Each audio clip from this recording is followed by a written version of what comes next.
Hello दोस्तों, क्या हालचाल। सब बढ़िया। तो दोस्तों, जैसा कि आप सभी लोग थंबनेल देखकर ही समझ गए होंगे कि आज का वीडियो हमारा किस टॉपिक पे होने वाला है। तो दोस्तों, आज की वीडियो में हम आपको पढ़ाएंगे क्रांति कोण किसे कहते हैं, क्रांति कोण का फार्मूला क्या होता है। तो दोनों चीजों को आप स्टेप बाय स्टेप आज सीखने वाले हैं। तो चलिए दोस्तों, बिना किसी देरी के वीडियो को शुरू करते हैं। उससे पहले यदि आप हमारे चैनल पर पहली बार हैं तो चैनल को सब्सक्राइब जरूर कर लीजिए। चलिए दोस्तों, वीडियो को शुरू करते हैं। तो आज हम पढ़ने वाले हैं भाई क्रांति कोण क्या होता है। चलिए, क्रांति कोण जो होता है ये यूपी बोर्ड में काफी बार ये पूछा गया है, ये पूछा जाने वाला टॉपिक होता है भाई क्रांति कोण। तो ये कितने अंकों का पूछा जाता है। तो जो क्रांति कोण होता है वो 2 अंक से लेकर 3 अंकों का पूछा जाता है यूपी बोर्ड में। कभी ये 2 अंक में पूछ जाता है और कभी ये 3 अंक में ये पूछ लेता है। तो चलिए, आज की वीडियो में इसको हम निपटा ही देते हैं। चलिए दोस्तों, समझते हैं।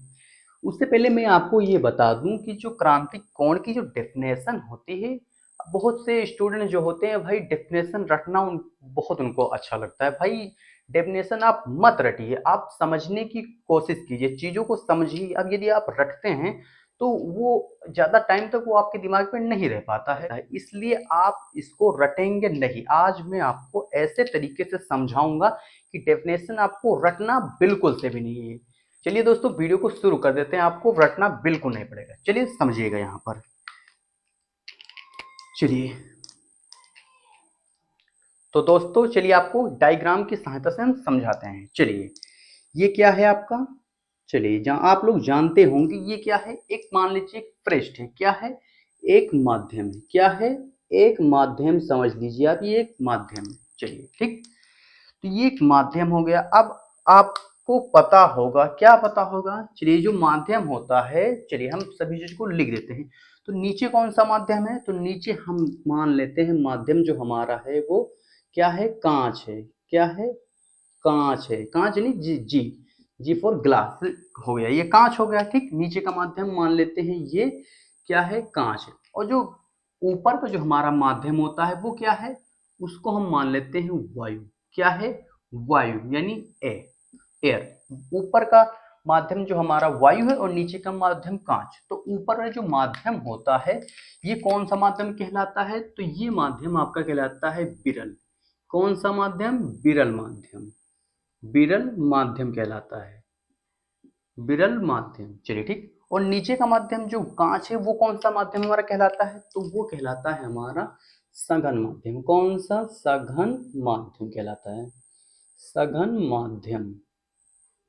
चलिए, तो दोस्तों आज की वीडियो में हम आपको एक एक चीज बताएंगे, इसलिए वीडियो के एंड तक जरूर आप बने रहिए। चलिए दोस्तों, ठीक, नीचे हमारा कौन सा माध्यम, नीचे हमारा सघन माध्यम, ऊपर हमारा है विरल माध्यम हो गया। चलिए ठीक है। अब चूंकि हमें पता है, क्या पता है भाई, जब हम कोई प्रकाश की किरण हम डालते हैं भाई, जब प्रकाश किरण जो होती है यदि वो विरल माध्यम से आती है तो क्या होता है, वो अभिलंब की ओर झुकती है।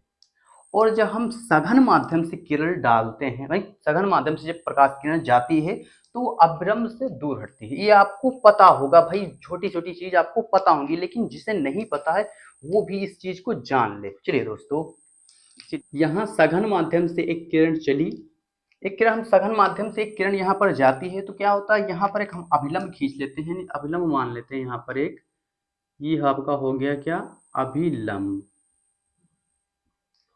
ये आपका हो गया अभिलंब। चलिए, ये किरण अभिलंब से आती है, थोड़ा इसको इधर कर लीजिए। चलिए ठीक, ये किरण हो गई।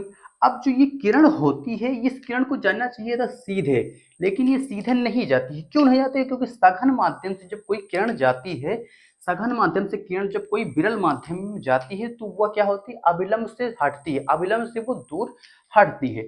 तो इसको जाना चाहिए था ऐसे, लेकिन ये ऐसे ना जाकर थोड़ा अभिलंब से ऐसे दूर हट जाती है।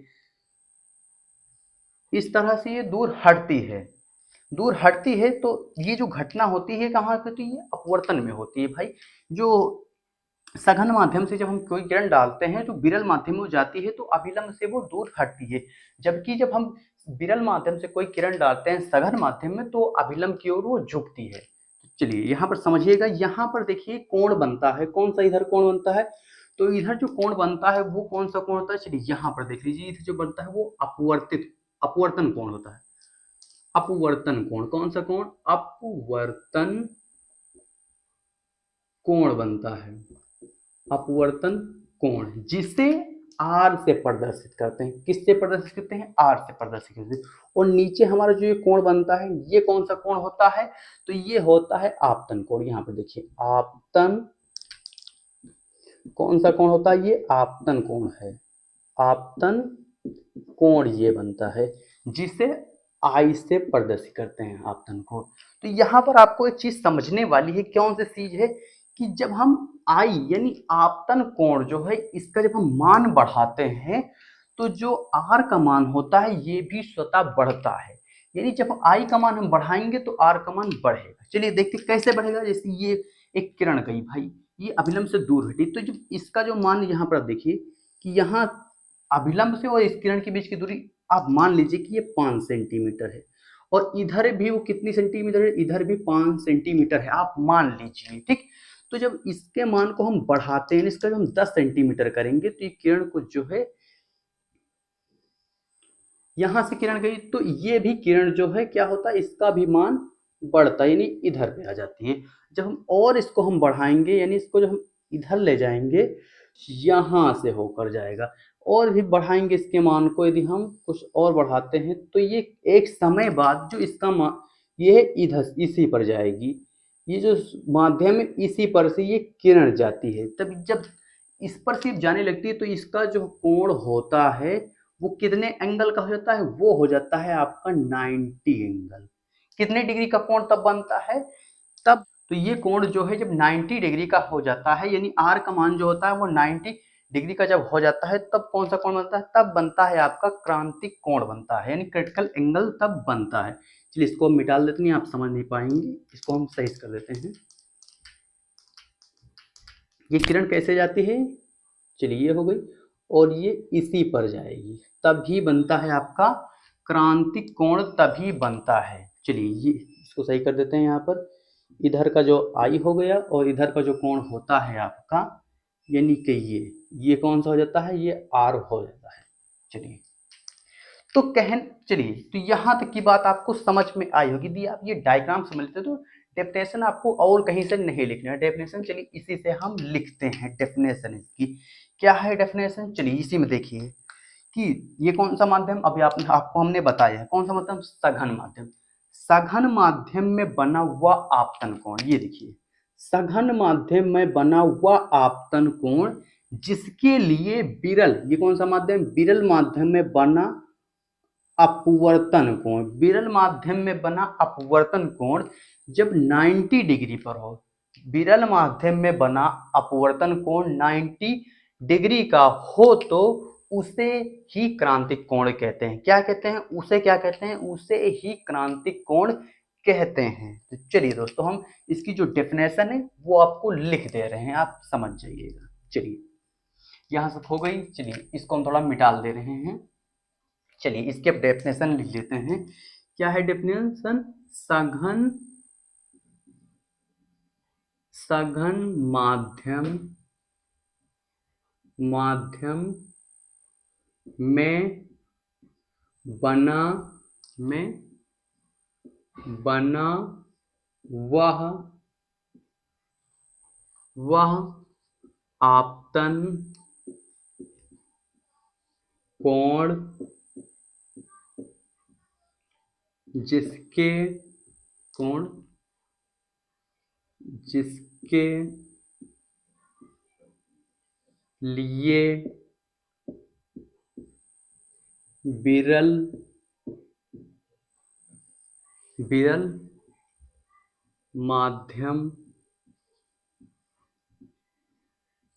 में बना अपवर्तन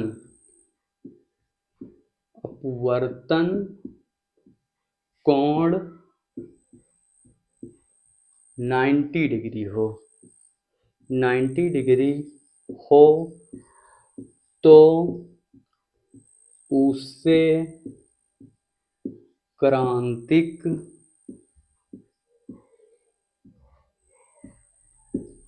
कोण कहते हैं। चलिए एक लाइन और लिख लीजिए, इससे सी से प्रदर्शित करते हैं। चलिए ये रही आपकी डेफिनेशन। डेफिनेशन क्या है कि सघन माध्यम में बना वह आपतन कोण जिसके लिए विरल माध्यम में बना अपवर्तन कोण 90 डिग्री हो तो उसे क्रांतिक कोण कहते हैं। इसे सी से प्रदर्शित करते हैं। चलिए दोस्तों ये डायग्राम आप समझिए, सारा खेल इसी डायग्राम से है। आई होप आपको समझ में आया होगा। तो दोस्तों इसमें कोई भी कहीं भी आपको किसी प्रकार की कोई भी समस्या होती तो आप बेशक हमें कमेंट कीजिए, हम उसका रिप्लाई देंगे, उसका उत्तर देंगे। जो आप क्वेश्चन करेंगे उसका हम आपको उत्तर देंगे। चलिए दोस्तों ये सारा रहा पूरा क्रांतिक कोण। चलिए दोस्तों फिगर भी आप समझ गए होंगे और डेफिनेशन भी समझ गए होंगे। चलिए इसका जो सूत्र होता है, सूत्र क्या होता है, चलिए सूत्र हम इसका लिख देते हैं क्रांतिक कोण का। क्रांतिक कोण का सूत्र होता है n बराबर 1/sin सी होता है। क्या होता है, n बराबर 1/sin सी। इसका जो है वो क्या होता है, ये इसका सूत्र होता है। चलिए दोस्तों जो क्रांतिक कोण का जो सूत्र होता है वो क्या होता है, n बराबर 1/sin सी होता है, क्रांतिक कोण का सूत्र होता है। तो दोस्तों इसका जो सूत्र है, ये इसका जो निगमन होता है, इसका जो डेरिवेशन होता है वो आपको हम नेक्स्ट वीडियो में बताएंगे कि ये जो क्रांतिक कोण है ये का जो सूत्र होता है ये कहाँ से आता है। तो चलिए दोस्तों आज की वीडियो में बस इतना ही। नेक्स्ट वीडियो में आपको समझाएंगे क्रांतिक कोण का निगमन कैसे होता है। चलिए दोस्तों फिर मिलते हैं आपको मजेदार वीडियो के साथ, तब तक के love you, bye bye, take care. और हाँ, इसको भी आप स्क्रीनशॉट जरूर कर लीजिएगा।